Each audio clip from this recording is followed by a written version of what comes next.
Ginataang kuday na mayroong puso ng saging at mayroong napakaraming siling haba at kamatis na naman nga ang ating magiging ulam for today's video mga mima. At para mas mapabilis ang ating paglilinis sa ating mga kuday mga mima, dito nga sa aking kawali ay nagpainit lamang ako ng tubig at saka ko inilagay ito mga kuday.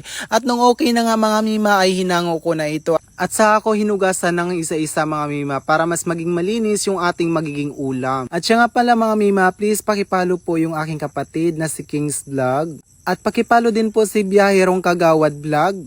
At si Sir Jerwin Laurente Magdayaw. At syempre andyan din pala yung aking pinsan na si Miss Jana. At balikan nga natin yung ating trabaho mga mima. Dito nga mga mima, okay na itong ating mga kuday at saka ko ito hinati-hati mga mima. At pagkatapos nga nun mga mima ay sinunod ko itong ating puso ng saging. Ayan mga mima, nilinisan ko lang yan. At tinanggal yung mga parte na hindi na pwedeng kainin mga mima. Siya nga pala mga mima, kung nakikita nyo po ako sa ibang vlogger na kasama nila ako sa pagbablog nila mga mima, hindi po yun magiging dahilan para makalimutan po natin yung ating content na pagluluto. Dahil ang nais ko lang naman po mga mima ay makatulong sa mga katulad kong baguhang content creator. Dahil po ramdam ko kung gaano kahirap ang pagsisimula dito sa larangan ng social media. At dito nga mga mima ay tinadtad ko lang ng maliliit talaga itong ating puso ng saging at saka tayo magluluto na mga mima.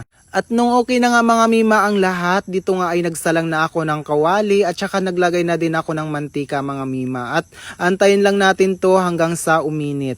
At nung mainit na nga mga mima itong ating kawali ay naglagay na din ako dito ng sibuyas, bawang at saka luya mga mima.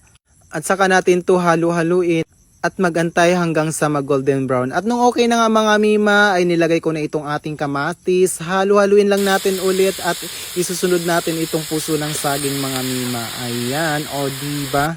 I-continue lang din natin mga mima ang ating paghalo dito sa ating gulay hanggang sa medyo magiging lata na siya. At dito nga mga mima ay ilalagay na natin itong ating gata. Bali, itong unang piga lang pala mga mima yung ating isasabaw sa ating ulam mga mima. At dito nga ay naglagay na ako ng asin at iba pang pangpalasa at saka ko itinakpan mga mima. At nung medyo okay na mga mima ay atin tong binalikan at hinalo-halo ko lang ito mga mima.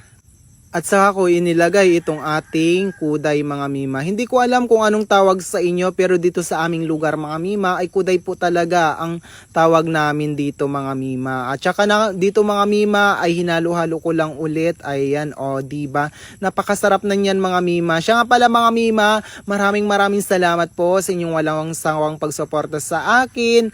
Alam nyo ba nga mga mima sa simpleng panonood, pag-like at pag-comment ninyo sa aking mga video ay sobrang napakalaking tulong na yon sa akin mga mima. Kaya mga mima, sana ipanoorin nyo po ng buo ang aking video. Mag-comment po ng naayon sa video na napapanood ninyo. Mag-react at mag-share po kayo. Ayan, maraming salamat po. At dito nga mga mima ay medyo okay na itong ating ulam. Ayan, hinalo-halo ko lang yan ulit mga mima. At sa ilang sandali na lang nga ito mga mima ay maluluto na itong ating ulam. Ayan, o diba? Pawis na ang inyong mima dyan mga mi. At siya nga pala mga mima, maraming salamat po sa mga patuloy na nagpa-follow sa akin. Parang kailan lang mga mima ay 500k followers pa lamang tayo. At ngayon nga mga mima ay nasa 540k followers na tayo. Ayan, maraming salamat po sa inyong lahat. Ingat po tayo palagi at hanggang dito na lang ang aking video. God bless us all. Bye-bye!